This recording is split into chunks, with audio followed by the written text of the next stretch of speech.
موضوع از ما امروز که آیا ظهور امام زمان علیه السلام نزدیک است یا نه. بهرحال در منی روایات وقتی تو منی تعابیر مختلفی از روایات که انسان استنباط مونه و روایات را که انسان توغ مونه متوجه موشه که روایات ایر مگه اهل بیت علیهم السلام ایر مگه که باید ای باور را مؤمنین و مؤمنات و عاشقان امام زمان علیه السلام و پیروکان اهل بیت علیهم السلام داشته باشه که ظهور بسیار نزدیک است و یقین داشته باشه که ما همیشه در آماده باشم تیار باشم که ظهور نزدیک است و این باور منی روح ما منی جسم ما منی افکار ما منی فکر ما باید رسوخ کرده باشه که ظهور بسیار نزدیک است. در سلسله امروزی سلسله می‌خواهیم چند نکات در خدمت شما عزیزان بگم و بسیار شما التماس دعا داشته باشم. شما تو که امام عادی علیه السلام درباره از اینکه ظهور نزدیک است و ما مختلف تعابیر را می‌خواهیم امروز روایات را در خدمت شما بیان کنم که ظهور نزدیک است و این خود چی اثرات داره که ما این باور را داشته باشی و چی و این اعتقاد داشته باشی چی اثرات مثبت داره پوزیتیو داره این شما باید طرفش توجه کنید. ان شاء الله امروز در خدمت شما مطالب مختصر عرض کنم. امام عادی علیه السلام ما میگه که وقتی این پرچم در زمان غیبت از بین شما که برداشته میشه پرچم و علم در من روایات آمده علم که در زمان غیبت وقتی که پرچم برداشته میشه پرچم بال میشه در من روایت آمده که علم یعنی امام زمان علیه السلام پرچم یعنی امام زمان علیه السلام. چرا؟ چون که پرچم توحید امام زمان علیه السلام است، پرچم دین امام زمان علیه السلام است، پرچم تقوا امام زمان علیه السلام است. مو وقتی که در من زیارت جامع کبیره میخوانی من زیارت جامع کبیره اهل بیت علیهم السلام را میگه ای پرچم ها ای پرچم یعنی اینها بنیاد و اساس دین است. از او خاطر میگه اینها را میگه پرچم. اهل بیت علیهم السلام به عنوان یک پرچم است و تمام شما خبر هستین که در ملک‌ها یک ملک که نمایندگیش مونه در سراسر جهان او امو نماد که نشون میده او امو سمبل که نشون میده او پرچم است. زنی من هر کشور از خود یک جنده داره از خود یک علم داره. در ماه محرم ما میگن یک دیده علم رو برمونی پرچم مو که است برمونی. لذا اینها نمادی از یک چیزی است که مو زیر از این پرچم در زندگی مونی. منی زیارت جامع کبیره هم اهل بیت علیهم السلام را به عنوان پرچم گفته و همینطور امام زمان علیه السلام را هم پرچم که است گفته. امام هادی ما میگه وقتی که در زمان غیبت پرچم برداشته میشه یعنی امام زمان علیه السلام در پرده غیبت موره و شما در جای ساده هستین. در من روایتی ترم ده که امام هادی ایتر میگه که از زیر پای شما پرچم برداشته میشه یعنی در جایی که شما ساده هستین در یک مکانی که شما متوقف شدین پرچم برداشته میشه پرچم غیب میشه پرچم که است گم میشه. علامه مجلسی این روایت را بسیار عجیب واقعا تحلیل مونه و مو شما در این موضوعی که ما گفتم نزدیک مونه که مو شما باور مو زیاد شونه که ظهور نزدیک است و مو باید آماده باید باشیم تیار باید باشیم. علامه مجلسی درباره زیر روایتی میگه شما میگه توخکین امام هادی تر گفته وقتی که از زیر پای شما پرچم برداشته شد آماده باش که فرج نزدیک است. فرج مش نه بلکه یعنی تر علامه مجلسی میگه توخکین وقتی که تشبیه داده به زیر پای شما پرچم برداشته میشه و امو زمان امام هادی گفته فرج مشنه و امام مهدی علیه السلام ظهور مونه معنیش که تو اصلا جای تکان نخورده از جای خود شورم نخورده از جای خود تو اصلا حرکتم نکرده امام زمان علیه السلام ظهور مونه امام زمان علیه السلام فرج کسته مونه طوری است که از جهت زمان و مکان یعنی امو جایی که تو استعده هستی زنی من برادرانی من مگه امام زمان علیه السلام ظهور مونه. لذا روایات امزی سلسله بسیار زیاد در سلسله ظهور آمده که ظهور را باید شما باید از دل و جان باید دیر بگین قبول داشته باشین که ظهور نزدیک است از زنی من برادرانی من. یک روایت دیگه ای که در خدمت شما بگم که بشارت میده که ظهور نزدیک است و ما شما آماده باشیم برای ظهور امام زمان علیه السلام. فضیل ابن یسار است که یک شاگردای بسیار خوب امام باقر علیه السلام است. این ما وقتی که کنار امام باقر علیه السلام قرار میگیره، امام محمد باقر امام پنجم از ما یک روایت میگه که اشاره به امضی میده که ظهور نزدیک است. از زن من برادران من، ظهور نزدیک است. امام چی میگه؟ محمد باقر علیه السلام میگه وقتی که مردم دیگه مردم یک نفر که دیگه نفر حاجت یک دیگه خود بیان کرد، یک شخص حاجتمند نیازمند است، وقتی که نیازمند شد حاجت خو میخواه گریه گو کسی دیگه ببره، بعضی دیگرها انکار مونه. آماده باشه اگر اینی سچویشن، این صورت حال من یک سوسایتی، من یک جامعه یا در زمان یک مکان قرار گرفتی و ایرد دیدی، آماده باش که فرج نزدیک است، فرج مشنه، یعنی ظهور که است مشنه. فضیل ابن یسار گفت که یا امام، ای که تو شما فرمودید که بعضی دیگر انکار منه وقتی حاجت خبرد، یعنی چی؟ معنی ازی چیه؟ امام اینجا واقعا یک بسیار خوب جانانه جمله مگه شما توخین در آخر الزمان و امام که میخواه ظهور کنه، افرادها در معمول زندگی خو، عادی زندگی خو که افرادهای خوب سلام دعا مونه، خوش اخلاق پیش میه، لیکن امی که یک نفری از اینا حاجتمند شد، قرضدار شد و یگو چیز نیاز داشت، وقتی که رفت گیری فلان نفر، گیری امزو نفر که کچی یعنی خوب خنده پیشانی خوب پیش میمد، گیری از وقتی که مور ملاقات مونه کچی مگه اینی حاجت از مسته، او امو رویه خوره، چهره خوره، تأثیراتی صورت خوره تبدیل مونه. واقعا یکی از علائم ظهور امام زمان علیه السلام امیه که در آخر الزمان افرادها یک دیگه خوره بظاهر سلام دعا مونه، از دل از قلب که است سلام دعا نمونه، از قلب یه دیگه خور که است نمیخواه. امیتر امام هم میگه وقتی که یک نفر رفت حاجت خور رفت گیر یک بنده دیگه که خود تو حاجت مر بدی، او روح خور تبدیل مونه، یک بانهای پیش میره. امام محمد باقر فضیل ابن یسار را میگه آگاه باش که ظهور نزدیک است، ظهور مشنه. و ما امروز عزیزان من برادران من، ما امروز مینگرنی واقعا ما مینگرنی که در منی سوسایتی از ما، منی معاشره از ما، این علامتی که بسیار زیاد انسان را میگه که ظهور نزدیک میشه و ظهور نزدیک است، یک امیدی میده. از اون با یک خطره کی گنتی هم هسته که خدای نخواسته نشنه که ما و شما از او نشانی باشیم و یا از او علامت باشیم که امام مو شما را مد نظر گرفته در او ظهور را، در او نشان ظهور شده نزدیک بودویش در او مگا و امید دلاومنه.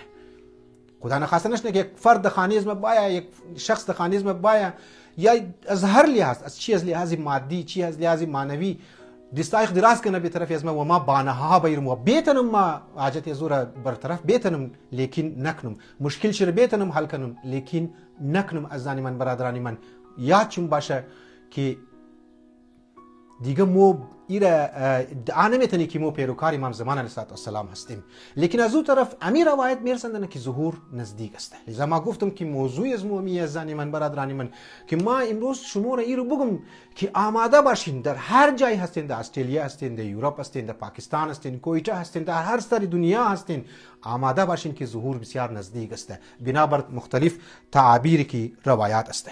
وقتی امام میگه که مؤمن حاجت خو برد برای یک دیگه مؤمن یا یک برادر خو که حاجت خو پیش کرد و او انکار کرد، آگاه باش که فرج که است نزدیک است، منتظر باش که فرج نزدیک باشه.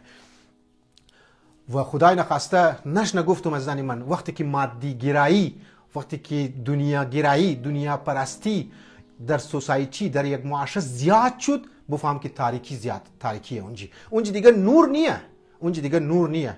اونجا که مادی گرایی، منافع شخصی مد نظر گرفته شد، اونجا دیگه نور نیه، تاریک است.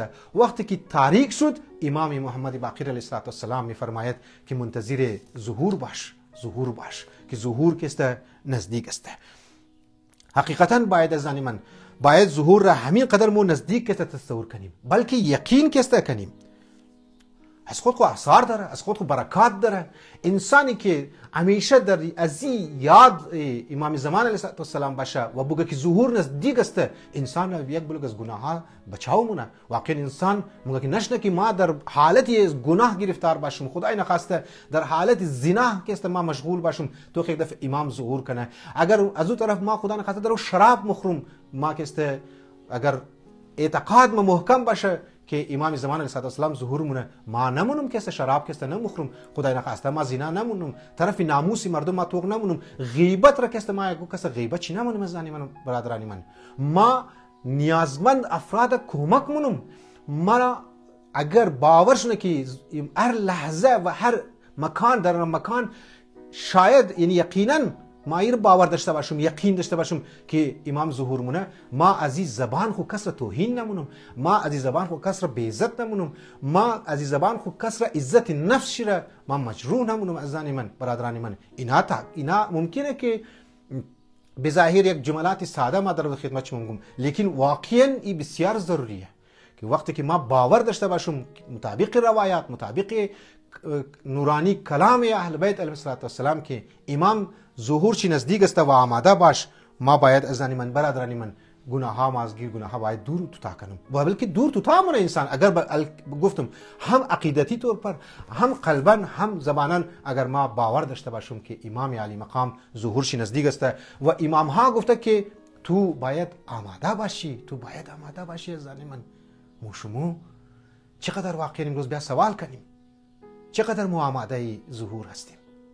شما باید از نفس های از خود ما باید سوال کنیم، محاسبه کنیم که چقدر ما آماده هستم که روایات را ما رفتم توخ کدم و خود خردازی منتظر واقعی خود خود جور کدم که هر لحظه امکان داره که امام ظهور کنه.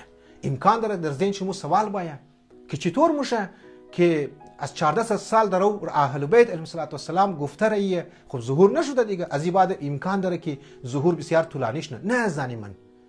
ما یک عقیده داریم به عنوان بدع. لفظ بدع بسیار زیاد اهمیت داره در منی اسلام، منی تعلیمات اهل بیت علیهم السلام که خدا یک بارکی و یک شبه اصلاح مونه امور دنیا را و مهدی از خود رهی مونه. ما را باور داریم امکان داره که پروردگار عالم شرایط را بینگرنه، مصلحت را بینگرنه و امام را کس رهی کنه. مانندی که حضرت موسی علیه السلام وقتی که کت فیملی خود در از او صحرا گرفتار شد، تاریک بود، سرد بود، گشنگی بود، گرسنگی بود، تشنگی بود، از دور مینگرنه یک آتش را مینگرنه. حضرت موسی علیه السلام خوشحال میشه، میگه برم طرف آتش یگو آب پیدا کنم، یگو نان پیدا کنم. فیملی خود میگه استاده شو امینجی اصلا باور نداشت، اصلا در ذهن حضرت موسی علیه السلام اصلا نمده بود که ما در او طرف از او آتش کی مرم چی اتفاق رخ میده، چی حادثه رخ میده، چی واقعه رخ میده. نزدیک مشاهد توقمونه که آتش نیست، این نور است، نوری پروردگار عالم جلوگر شده. اونمون چی اتفاقا و تصادفا امام حضرت موسی علیه السلام را به نبوت کسته خوشخبری میده. یعنی در یک شب وضعیت حضرت موسی علیه السلام را تبدیل مونه. شما هم از من نسبت به ظهور امام زمان علیه السلام این عقیده را باید داشته باشیم، این یقین را باید داشته باشیم که خداوند متعال از حکمت خو از مصلحت ها را مد نظر گرفته در یک شب ممکنه رکاوت ها را برطرف کنه. در روایات آمده که ظهور امام یک دفعگی و اچانک رخ میده، مانند قیامت هم میتستزانی من تایم قیامت را، وقت قیامت را که هولناکترین واقعات رو نما میشه یک بارکی و در یک شبه اذا زلزلت الارض زلزالها و اخرجت الارض اثقالها. یعنی در یک بارکی زلزله ها مایه، در یک بارکی کست کوها از بین کست موره، مردم وحشت زده میشه که خدایا این چی شد. یعنی قیامت یک بارکی مایه. در روایات هم آمده زنی من که امام حضرت رسول خدا صلی الله علیه و آله و سلم فرموده که مثل مهدی ازمه مثل قیامت است. یعنی قیامت که یک بارکی امات، مثل مهدی ازمه ممیه یک بارکی که استمایه. از زنی من شما باید چیکار کنیم؟ امام علی علیه السلام هم میفرماید، این روایات را از خاطر زی میگم از زنی من برادرانم، من که موشمو باور مو زیاد شونه، اعتقاد مو نسبت به امام علی مقام زیاد شونه، روابط از مو کد امام از مو زیاد شونه. چند بار در روز مو امام را یاد کنیم، باید از صبح تا شب مو یاد کنیم امام را، بلکه زیر سایه یاد امامی وقت خو مو باید یاد کنیم، زندگی کنیم، زندگی خو تیر کنیم. امیتر در او وقت ما بارها ما همیشه در خدمت عزیزان و به خدمت جوانها و خدمت اراکین حسینی سایتی و فکتوری که در میلبن بودم همین را گفتم. توجه کنین از من، وقت در او بسیار تیر شده رهیه، وقت تیر شده رهیه. این دسته روایات میگه که وقتی که امام مهدی علیه السلام یک بارکی که خدا در یک شبه در یک مکان مخصوصی که هیچ کس اطلاعی نداره، هیچ کس نمفهمید، میگه وقتی که امام ظهور مونه بسیاری از انسانها در غفلت است، بسیاری از انسانها در غفلت است، غفلت دنیا، در رنگارنگی دنیا مبتلا شده، در زندگی خوی قدر محو شده از زن من که امام ظهور مونه غافل هستند. و لیکن برای از اونایی که بیدار است، ظهور امام زمان علیه السلام استاد علی بسیار خوب جمله میگه، اونهایی که بیدار بودن، اونهایی که پر زندگیشی کد امام روابط برقرار بوده، امام همیشه یاد میکردن وقتی که یک شبه و یک شو در یک روز امام وقتی ظهور مونه، اینها که است جټکه نمخورن، اینها آماده هستند، اینها تیار هستند. وای بر حال از ما و انسانها که چقدر ما در غفلت هستم، چقدر ما در گمراهی هستم که امام وقتی ظهور مونه ما تکان، ما جټکه مخورم، خدایا ای چی شد؟ ما خود نه از لحاظ فکری آماده ایم، نه از لحاظ عقیدتی آماده ایم، نه از لحاظ معنوی ما آماده ایم، نه از لحاظ عرفانی ما آماده هستم، هیچی هم نیست. امکان در از زن من که انسان در مقابل امام وقت ایستاده شده، چنانه که امسال در خدمت مؤمنین مؤمنات کویته ما گفتم، چنانه که 30,000 فوج خبر بودن که این نواسه رسول خدا هسته، این فرزند علی مرتضی هسته، این فرزند حضرت زهرا سلام الله علیها هسته، آمدن در مقابل امام ایستاده شدن در سرزمین کربلا. چرا؟ چون که اینا غافل بودن، اینها تصور نمیکردن از زن من که یزید که است باید 30,000 فوج را در مقابل امام ایستاده کنه، چون اینا در طول زندگی خود در غفلت زندگی کردن، از امام خود دور بودن، از معرفت خود دور بودن، از امام وقت خود دور بودن، آمدن در مقابل ایستاده شدن، در مقابل ایستاده شدن. لذا امسال ما یک پیغامی که برای عاشورا یاد دادم، برای عزاداران ابا عبدالله علیه السلام دادم، و این بود پیغام عاشورا یعنی پیغام ولایت، پیغام عاشورا یعنی پیغام امام وقت خو. اگر در او زمان ما توخ کنی روح ملکوتی و سیرت حضرت زینب سلام الله علیها را، انسان واقعا متوجه میشه که این بزرگوار از شروع از مدینه بگر تا مکه، از مکه تا کربلا را و تا آخر را که واپس مدینه مایا، امام محوریت را و مرکزیت ازی فکرشی امام بود. در لحظه به لحظه این امام را که برای مردم روشناس کراو کرد، امام وقت خوره. همونطور ایثار ابوالفضل عباس را وقتی انسان توخ مونه، همونطور دیگه امام ها را، دیگه یاران با وفایش توخ مونه، انسان ولایت مداری را توخ مونه، ولایت پذیری را توخ مونه، امام شناسی را انسان دمنی کربلا جلوه گرش موشه، انسان میتونه جلوه شیر توخ کنه. لذا درس کربلا، درس عاشورا و امروز که امام زمان علیه السلام، امشبی که امام زمان در بنابر وقت استرالیا که در تاجپوشی از بزرگوار است، امامت چی آغاز میشه؟ کلانترین نکته ای که ما شما امشو باید طرفش توجه داشته باشیم، باید مو زندگی از خود خور از زندگی امام زمانی علیه السلام جور کنیم. مو زندگی از مو باید زندگی امام زمان باید باشه، مو زیر سایه امام زمان علیه السلام باید مو زندگی کنیم. لذا وقتی امام ظهور مونه، او دسته افرادی که در زندگی خود غفلت بوده اونها جټکه مخوره، لیکن او افراد های خوشا به حال از اونایی که آگاه بودن زندگیش زیر سایه امام بوده، زندگیشی اونا جټکه نمخوره. زنی من، برادرانی من، در یک شب مقرر مونه، زمینه را فراهم مونه، امام صادق علیه السلام اگر تمام موانی، تمام رکاوٹ ها برطرف میشه. گفتم دوانین داستان حضرت موسی علیه السلام، مویتر خیال نکنیم که او بگی زمینه شرایط آماده نیه. نه زنی من، ما باید این اعتقاد داشته باشیم که خداوند متعال شرایط را آماده مونه. درسته که یکی از ریزن و فکتر از که امام ظهور کنه باید شرایط آماده باشه. ما یقین داریم که خداوند متعال امکان داره شرایط را آماده کنه مانند داستان حضرت موسی. البته اینجا دو نکته در خدمت شما عزیزان ما باید این را برش تاکید کنیم. اول نه این که ممکنه ما شما که یک طرف روایات تو کنی که یک قدر تعبیری بسیار خوبصورت که انسان را امید دلاونه که امام در اون نزدیک است ظهور چی. ما شما باید آماده باشیم این روایات را که در خدمت شما خواندم موانع برطرف میشه، تمام رکاوٹ‌ها برطرف منه خداوند متعال. امام یک دفعگی مایه، یک اچانک است ظهور میشه، ان المهدی فندایش بلند میشه. از اون طرف باید توجه داشته باشیم که بعضی اوقات امکان داره خدا حکیم است بنابر مصلحتایشی ممکنه ظهور طولانی شونه، ممکنه ظهور کم ذره پس بره. این نکته رو شما باید توجه کنیم. باید یأس و ناامیدی مابین خو باید دو وجود نیری. باید گمان بد نسبت به از روایات باید منیمو پیدا نشنه. چرا؟ چون ما شما نسبت به اهل بیت علیهم السلام و روایات چی و سیرت چی ما شما باید تسلیم محض داشته باشیم. تسلیم محض باید باشیم.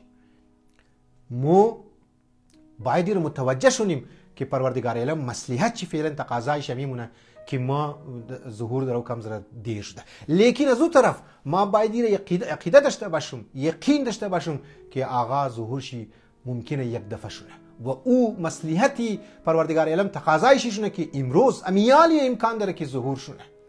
امیالی اگر نشد از اول به ما حق ندارم از من که نسبت به خداوند متعال، نسبت به حکمت پروردگار عالم، نسبت به روایاتی که اهل بیت بیان کرده ما بدگمان باشیم.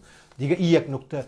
دوم نکته ای که از روایات وقتی ما مفهمی که ظهور نزدیک است عزیزان من، برادران من، ما شما باید متوجه باشیم که بعضی از فرصت طلب انسان ها در دنیا پیدا میشه که بعضی از علائم را نسبت میده به فلان واقعه، فلان واقعه، فلان واقعه، مگر ظهور نزدیک است. موضوع به ایران باید متوجه باشیم. نه از یک طرف ما ناامید باشیم از ظهور امام زمان علیه السلام، نه از اون به این قدر ما عجله کنیم که هر واقعه را و هر حادثه را ما نسبت بدیم به ظهور امام زمان علیه السلام. اسلام عزیز یک معتدل میخواه، یک احکام متوازن داره عزیزان من، برادران من. لذا ما شما این دو نکته را هم باید توجه داشته باشیم. سه نکته ما در خدمت شما گفتم، سه مرحله ما در خدمت شما عزیزان گفتم، گناهی که تازه جوین کردم ما یک دفعه دیگه میگم. یک، ظهور نزدیک بنا بر روایات، بسیار نزدیک است که این ظهور امکان داره که بلکه خداوند متعال حکمت چی این است که امکان داره در یک شب یک دفعه اچانک ظهور که است محقق شونه. روایات امیر میگه، روایات امیر میگه که ظهور امام زمان علیه السلام مانند قیامت است که قیامت امیتر که اچانک ما ظهورم که است امیتر میشه. یک. دو، باید ما شما متوجه باشیم که امکان داره بنابر مصلحت‌ها حکمت‌های پروردگار عالم ممکنه ظهور کم دیر شونه. ما شما توجه داشته باشیم که نسبت به خدا، نسبت به اهل بیت، نسبت به زی روایات باید گمان بد نکنیم، باید ناامید نشیم او بگی علی ظهور خود دور است بیا هر کار دل مخواست کنیم. نه زنی من، باید اعتبار یقین در منی ذهن ما باید باشه، منی قلب ما باید اعتقاد باید رسوخ کده باید باشه. زندگی از ما توقین اقدر تبدیل شونه، اقدر زندگی از ما پرسکون جور شونه که باور کن امروز که در دنیا بے سکونی و بے آرامشی هر جای است، استراب هر جای است، ای دور میشه. یه آثار چی است؟ دیگه استیبیر گفتم که ازول به هم عجله هم نکنیم، هر چیز نسبت ندیم به ظهور امام زمان علیه السلام. علامات را که ما نمیتونیم به امام زمان علیه السلام باید بریم. یک داستان گفته در خدمت شما، بس مسئله را ما تمام مونم ختم مونم. ویه ازانی من، برادرانی من، یک نفر یک پیرمرد امات گیر امام محمد باقر علیه السلام گفت یا امام ما شنیدم که یکی از شماها دولت شما که است زود محقق میشه، حکومت شما زود محقق میشه، در دنیا به وجود مایه. آیا ما میتونم دولت شما را، حکومت شما را درک کنم یا نه؟ مازی دنیا که است مورم، مازی دنیا مورم. امام محمد باقر علیه السلام بسیار خوب یک متوازن جواب داد که می مطالب منیم زی داستان جمع میشه. نتیجه گفتگوی مختصر از من اینمیه. امام محمد باقر علیه السلام گفت ای پیرمرد، اگر تو دولتی از ما را دیدی، حکومتی از ما را دیدی، چیمای تو روشن شونه. اگر تو قبل از دولت دیدن حکومتی ازمو، حکومت جهانی ازمو، اگر تو رفتی از دنیا، تو مهمان رسول خدا هستی، تو مهمان امام زمانه علیه السلام هستی. این دوباره سوال کرد، چند دفعه که سوال کرد امام گفت آن ایمی ترسته واقعا یک متوازن.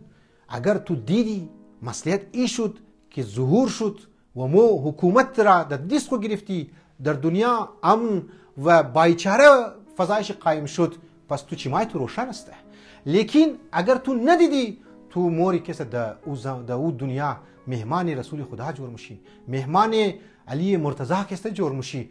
مگه این پیرمرد بسیار زیاد گریه کرد، بسیار زیاد گریه کرد پیرمرد. حتی اطرافیای امام، شاگردای امام، اونها هم گریه کرد. امیت گریه کرده این مرد رفت.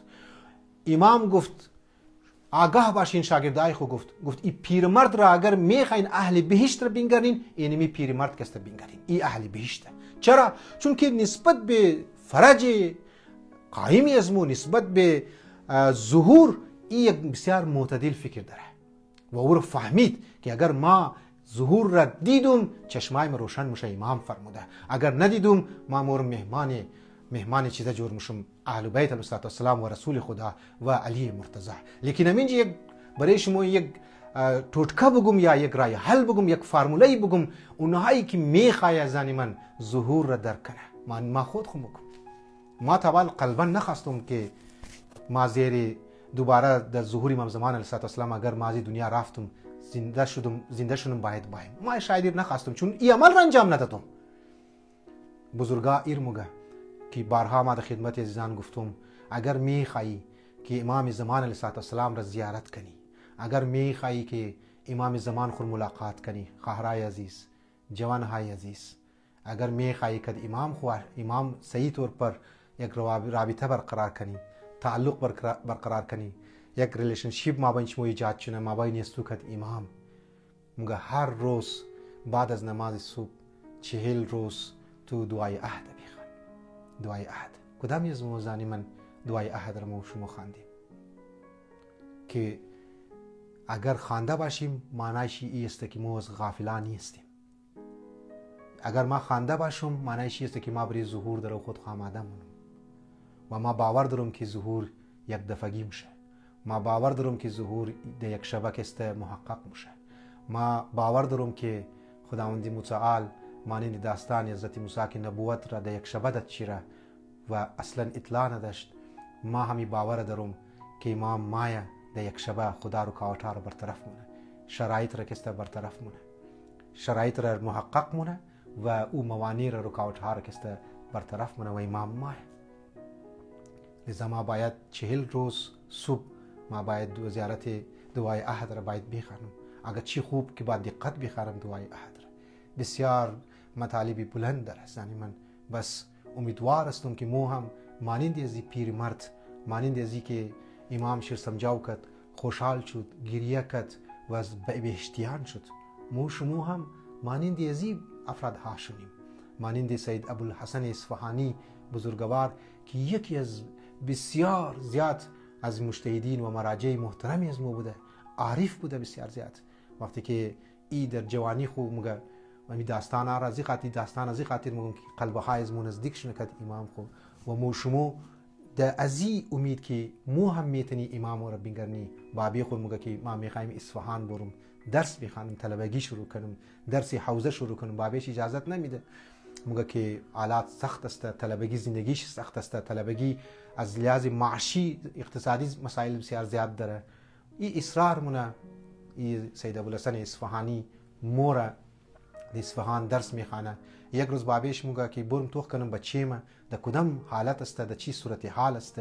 وقتی که مورا در اصفهان میرسه توخ من یک مدرسه ای هست. واقع او زمان اتفاقا میگه که برف باریش هم شده بود، بسیار شدید برف یخ شده بود. ما دستک میده توخ من که بچه‌شی در یک اتاق شیشته که حتی چراغ نداره. چند روز شده نان نخورده، چند روز شده نان نخورده، واقعا چند روز شده نان نخورده. بابیش ما سرزنش منشیره. مگه ما تو نگفتم که این راه سخت راه است، هم از لحاظ مادی سخت است، هم از لحاظ معنوی سخت است.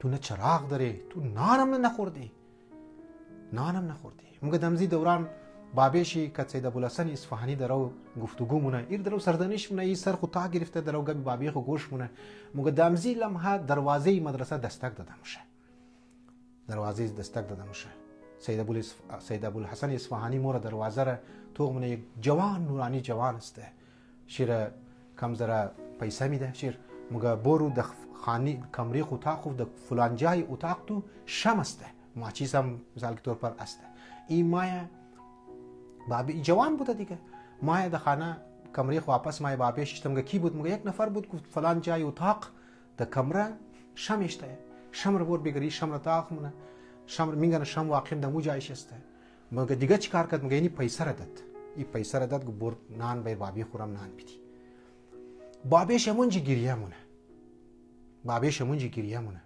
سید ابوالحسن اصفهانی را بچه خور مگه مرا ببخش ما خبر نبودم که شما طلبه ها شمایی که مشکلات گرفتار میشین شما از خود خو یک امام دارین شما امام زمان دارین مرا معاف کو و زبات سید ابوالحسن اصفهانی سید ابوالحسن اصفهانی شد عزیزانی من برادرانی من آیت الله مجتهد تهرانی بزرگوار یکی از مجتهدین بسیار زبردست بوده یک بنده خدا اولاد چی تقریبا 11 سال خو نمو رفته بودک در تمام تهران قوم اصفهان یزد در مختلف شهرها بچه خو مبرا علاج مونه حتی بعضی شاید میگه که در بار هم مبرا علاج مونه علاج نموشه بچهش خو نموره واقعا مایا در زیارت امام رضا علیه السلام جواب نمیگیره مایا در زیارت بی معصومه سلام علیها جواب نمیگیره بعض اوقات مصلحتاییه که در فلان جای امامها جواب نمیده یک مصلحتای دیگه مد نظر داره ما از گو کس پرسان نمگه دیگو جای مقدس دیگه نمونده مگه چرا یک جای است کوی خضری که منسوب به امام زمان علیه السلام است آیت الله مجتهد تهرانی خودش بسیار بزرگوار بوده آیت الله مرشی نجفی مگه آیت الله مجتهدی اقدر بزرگوار بوده که اهل بیت رابطه داشته بوده مستقیم رابطه داشته بوده معجزات از دست ازی بزرگوار